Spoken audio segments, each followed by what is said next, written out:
Amados hermanos, paz de Cristo, hoy domingo 9 de agosto damos gracias a Dios que nos permite el Señor la vida y la salud e iniciar una nueva serie, una serie hermosa, llena de bendiciones que se titula Separados para el bien.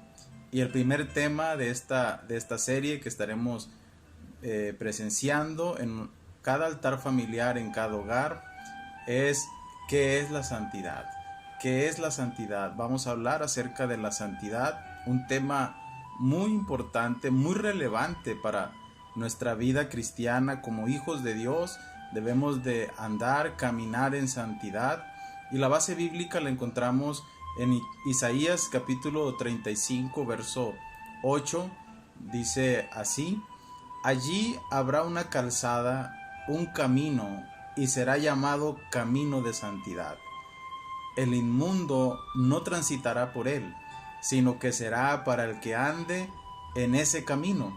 Los necios no vagarán en él. Esta palabra en el libro del profeta Isaías, que nos habla de este camino de santidad. La palabra de Dios, después de los juicios, de la consumación de los juicios, nuestro Dios reinará en justicia y en paz. Por eso Isaías en el capítulo 35 verso 3 dice: fortaleced las manos cansadas, afirmad las rodillas endebles. Afirmar las rodillas endebles. Sigue diciendo el verso 4: decid a los de corazón apocado, esforzaos, no temáis. He aquí que vuestro Dios viene con retribución, con pago. Dios mismo vendrá y os salvará. La importancia de andar en camino de santidad, que Dios viene. Por eso la iglesia, nosotros como hijos de Dios, debemos de andar en santidad, fortalecer las manos cansadas, afirmar rodillas endebles. Dice en Isaías y en Hebreos capítulo 12, verso del 12 al 14, sigue diciendo la palabra de Dios, nos motiva a que sigamos viviendo en santidad, caminando en santidad.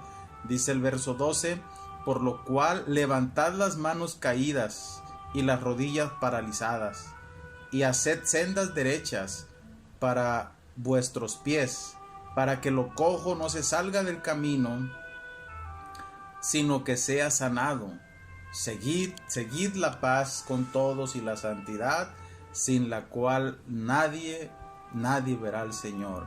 Qué importante, hermanos, es que como iglesia, que como cristianos vivamos en santidad, que como cristianos caminemos en ese camino que nos lleva a la ciudad celestial. Se cita esta porción bíblica, estos versículos, como parte de la respuesta cristiana a la disciplina de Dios. Caminar en el camino de Dios se requiere disciplina, porque nuestro Dios es santo. Este camino de santidad, hermanos, el camino de santidad tiene un punto de partida. El punto de partida para vivir en santidad parte de un desierto de sufrimiento. Un desierto de sufrimiento, ¿a dónde? A la Jerusalén celestial. Gloria al Señor. Este camino solo se puede encontrar siguiendo a Dios, porque hay dos caminos: uno lleva a la vida y otro lleva a la muerte. El camino angosto, el camino de santidad, es el que nos lleva a la presencia de Dios, y únicamente los redimidos viajarán por el camino de santidad, el camino de Dios. Dios, hermanos, ha preparado un camino para que su pueblo camine a casa, porque nosotros somos peregrinos y vamos rumbo a casa, marchando día a día en ese camino de santidad que Dios ha preparado. Y Dios no ha dejado solamente un camino marcado, sino que además ese camino Dios va con nosotros. Dios no solo nos señala el camino, sino que siempre está de nuestro lado. Él marcha con nosotros. Dice su palabra: he aquí yo estoy con vosotros todos los días hasta el fin del mundo, hasta la consumación de los tiempos. En esta En esta hora, hermanos, vamos a meditar en este tema de santidad. ¿Qué es la santidad? Vamos a ver cuál es el significado de la santidad como un proceso de bendición para nuestra vida.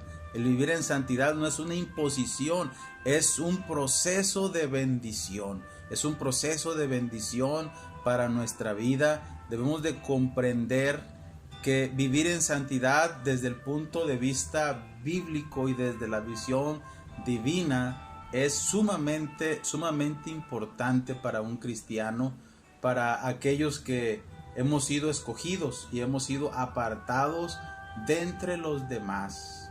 El Señor nos llama para que practiquemos la santidad, para que vivamos en santidad. Por otro lado, hermanos, este estudio nos ayudará a conocer qué es la santidad. Además, este estudio nos liberará de una polarización de extremismo. ¿Qué es esto? Bueno, Romanos capítulo 1, verso 21 al 32. Usted lo puede leer en casa.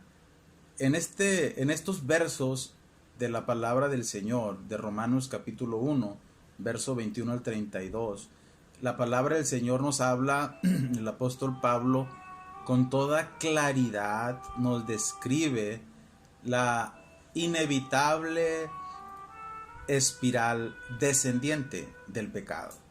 El pecado hace que la persona se coloque en una espiral, pero una espiral descendiente que se va hundiendo. La persona cada día se va perdiendo en este proceso que nos habla la palabra. En primer lugar, verso 21, las personas rechazan a Dios. Dice a la letra el verso 21, pues habiendo conocido a Dios, no le glorificaron como a Dios, ni le dieron gracias, sino que se envanecieron en sus razonamientos y su necio corazón fue entenebrecido.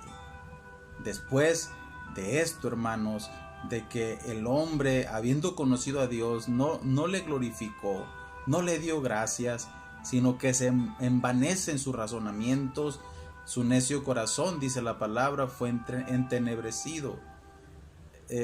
Después de esto, el hombre se hace ideas en su mente, y la idea de qué debe ser Dios, qué debe ser Dios y qué debe de hacer Dios. Cuando Dios, hermanos, nuestro Dios es un Dios todopoderoso, que nosotros no lo podemos encasillar en un patrón, en un molde. Él es Dios por sobre todas las cosas. Él es Dios por sobre todas las cosas. El hombre en este capítulo, en verso 21 de Romanos capítulo 1, dice, comienza a pensar cómo debe de ser Dios y qué debe de hacer Dios. Luego el hombre con esa idea cae en pecado sexual, en codicia, en odio, envidia, homicidio, disensión, engaño, malicia, chisme. Y por último, crece su odio hacia Dios y animan a otros a que sientan lo mismo, ese mismo rencor hacia Dios, ese mismo odio hacia su creador. Dios no da inicio a esta progresión hacia el mal. No, porque nuestro Dios, Él es santo, es el hombre que se envanece y da primer paso a un camino torcido que lo lleva a la perdición. Pero cuando las personas lo rechazan a Dios, Dios les concede vivir como ellos escogieron. Se entenebrece su corazón, Dios los entrega a su sentir. Y esto los lleva a la consecuencia natural por su pecado. Y una vez atrapados en esa espiral descendente, así en esta situación no pueden librarse. Van camino a la perdición. El ser humano debe de confiar en Cristo solamente. Y así han de poder encontrar ese escape y poder andar por el camino de santidad. ¿De qué manera? Apartándose del mal. Es una polarización. La otra La otra polarización es el extremo opuesto. Convertirse en cristiano, la número 1 es decir que nada es pecado. Que nada es pecado. La número 2, caer al extremo y convertirnos en cristianos que vivamos un fanatismo religioso. Que vivamos con una actitud farisaica, condenando a todos por todo, como lo dice la palabra en Mateo capítulo 7, verso del 1 al 3. No juzguéis para que no seáis juzgados, porque con el juicio con que juzgáis, seréis juzgados, y con la medida con que medís, os volverán a medir. ¿Y por qué miras la paja que está en el ojo de tu hermano y no echas a ver la viga que está en tu propio ojo? No debemos de juzgar, debemos de apartarnos del mal. Veamos qué nos dice la palabra, la santidad en la Biblia.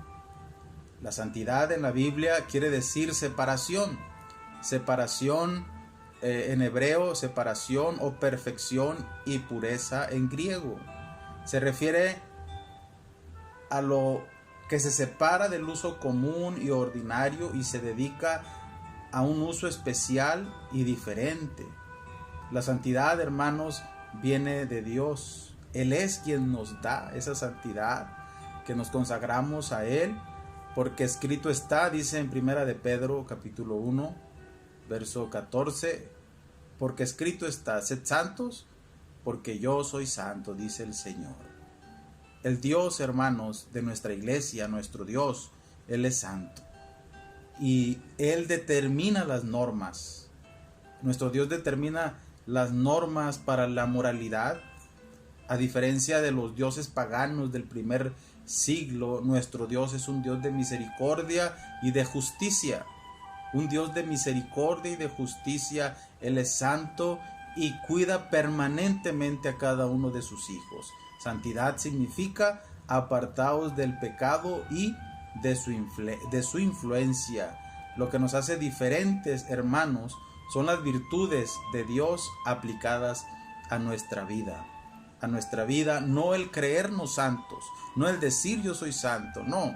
Lo que nos hace diferentes son esas virtudes de amor, de justicia, de paz, que nosotros la vivamos en nuestro caminar, en nuestro diario vivir. Esta palabra Kadosh quiere decir separados. Kadosh, de la palabra hebrea, separados. Eso es la santidad. Separados del pecado, separados del mal. Veamos algunos acercamientos sobre la santidad. La santidad relacional, las cosas relacionadas con el culto, con el servicio en el Antiguo Testamento. En el Nuevo Testamento vemos esta relación también con la santidad en lo moral. Esta la percibimos de 3 formas en el Nuevo Testamento. Número 1, de la forma moral, nuestro comportamiento. Número 2, el comportamiento y la disciplina. Número 1, lo moral. Número 2, nuestro comportamiento, nuestra disciplina. Eso habla la santidad. Es nuestro estilo de vida. La disciplina que tenemos en nuestro estilo de vida, en nuestro caminar. Y número 3, sentimiento de satisfacción. Este sentimiento de satisfacción cuando nosotros hacemos las cosas bien, cuando hacemos lo correcto y entendemos que estamos en sintonía con Dios, estamos en sintonía con nuestro Creador, que Él es santo. Ahora nosotros, hermanos, hablando del templo, ahora nosotros somos el templo del Espíritu Santo, somos el templo del Espíritu de Dios. Dios habita en nosotros, el Señor habita en nosotros, y por eso dice su palabra que debemos guardarnos para la venida del Señor, que vuestro espíritu, alma y cuerpo sean guardados irreprensibles hasta la venida del Señor. Mi deseo, amados hermanos, es que Dios los bendiga. Les invito a que sigamos orando los unos por los otros. Que la gracia de nuestro Señor Jesucristo sea con todos vosotros. Amén.